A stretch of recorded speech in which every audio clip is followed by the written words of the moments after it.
Welcome back to my channel. A few days ago, I posted a video of me reading out my Penn essay for the year I applied, which was 4 or 5 years ago. And I got this comment saying, "Thank you so much for sharing the essay. I'm applying to Penn ED this year, and the supplemental essay word count is much shorter. It's 200 words max. So do you have any recommendations for staying detailed in a shorter essay?" So today I thought I'd break down the 3 Penn supplement essays that are required for this year. A lot of my friends' younger siblings are also applying this year, so I've read through some of their essays. Also, I'm participating in the Penn interview program, so I'll be interviewing a lot of the ED applicants as well as RD applicants. I thought it might be helpful for me to give some tips of what I'm looking for when I interview potential candidates for Penn. So this year there are 3 supplemental essays for Penn. Let's go through each one of them, and I'll give some tips of how I would write it if I were to apply this year. So the first essay, write a short thank you note to someone you have not yet thanked and would like to acknowledge. We encourage you to share this note with that person if possible and reflect on the experience. The first prompt, pretty basic prompt. I think a lot of people would automatically think of complimenting someone else or writing like all the good qualities of the people they want to thank. It's very important to understand why Penn is asking you for this. So they want to see what you value and your reflection on someone else's identity or values. So for example, if you're thanking a sibling, you shouldn't just be saying like, "Oh, thank you for being a good sibling." You should talk about the things that you have learned from them, so it reflects upon your own values, if that makes sense. Always loop it back to yourself. If you're thanking an older sibling or a mentor figure, talk about how, "Oh, thank you for letting me understand the importance of blah, blah, blah," for example, like persistence or dedication. Reflects on your own values more than saying like, "Oh, you're such a dedicated person. I really appreciate you in my life." Since it's very short, I would use maybe a third or half of it to go through the anecdote and like the other half to talk about the values that you've learned from this person. So my friend's younger sibling is writing about her older brother, which is the essay I have gone through the past few days, and I help her edit it a bit. Her essay was pretty nice in that she directly talked about the values that she learned from her brothers. She talked about specific parts where her brother laughed about her, but in the end taught her a lesson through that anecdote. I'm not going to read it out loud since she's applying this cycle. It brought me through the stories to make me understand her dynamic with her brother more. And in the last paragraph, she tied it all together and said, "Oh, although I don't say it a lot, but these values have really impacted me and helped me become this better person that I am now. These are the values I will continue exploring in the future and potentially bring to Penn and contribute to the Penn community," which I thought made a lot of sense, because always remember these essays tie back to your college application. It's not just like a random thank you note. Penn wants to know what you value in other people, what you see, what you are thankful and grateful for in your daily life, how that has impacted you and will allow you to contribute to the community. So, second question, how would you explore community at Penn? Consider how Penn will help shape your perspective and identity, and how your identity and perspective will help shape Penn. If you've seen the third prompt, I think this differentiates from the third prompt in that the third prompt is more academic based. It asks you what you want to learn from the schools, and the second prompt is more community based. So you don't really want to talk a lot about your major or like things you want to pursue academically. You should more talk about your experience in, for example, community service or volunteering. I think it'd be valuable to mention your past experiences in the real world outside an academic setting.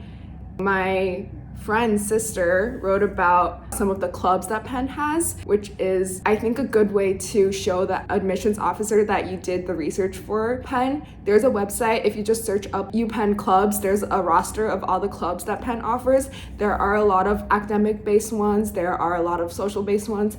I think one of my favorites was Penn Appetit. It was like a food magazine. You basically went around the city and took photos of food and wrote about it, and every semester you would produce a food magazine.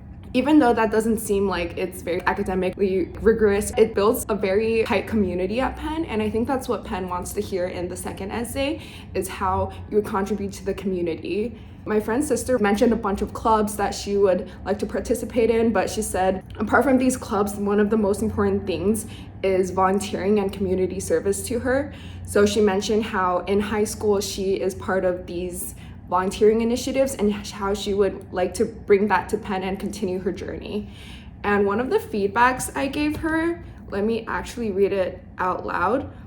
There is this initiative at Penn called President's Engagement Prize. I will quote directly from an email I got when I was at Penn. So, launched in 2014, the President's Engagement Prize requires applicants to design a nonprofit venture that has a demonstrable impact in Philadelphia, across the country, or around the world.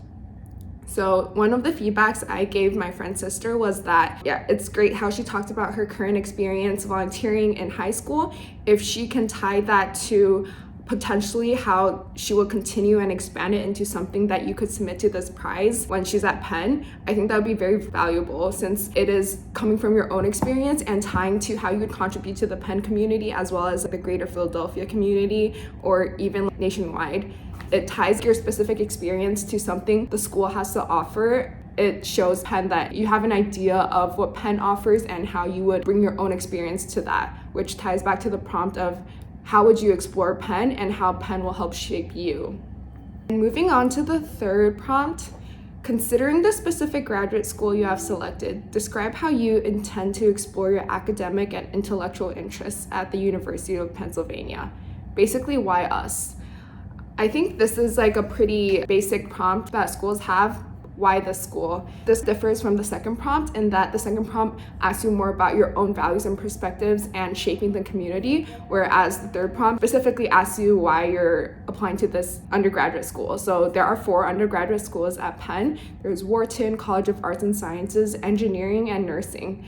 So if I were to write this from my perspective, now that I've been through the Penn curriculum, my advice is to talk about both the depth and breadth of the curriculums. No matter which undergrad school you're in, you always have the opportunity to take classes at all 4 schools. So if you're engineering, you can take Wharton classes. If you're in Wharton, you can take, language classes. One thing I would mention is definitely the curriculum.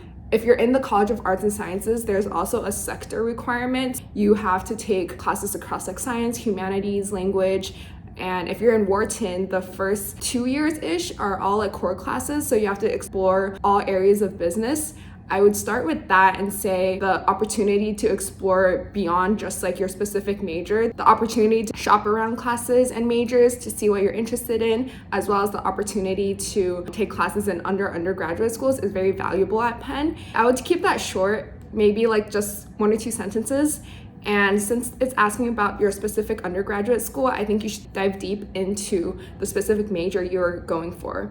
If you're in Wharton, there are different concentrations. They don't call it majors. I think there are like 12 or something concentrations. You should go into the Wharton website and look at specific classes or specific professors that you might be really interested in and talk about how that ties to your own experience.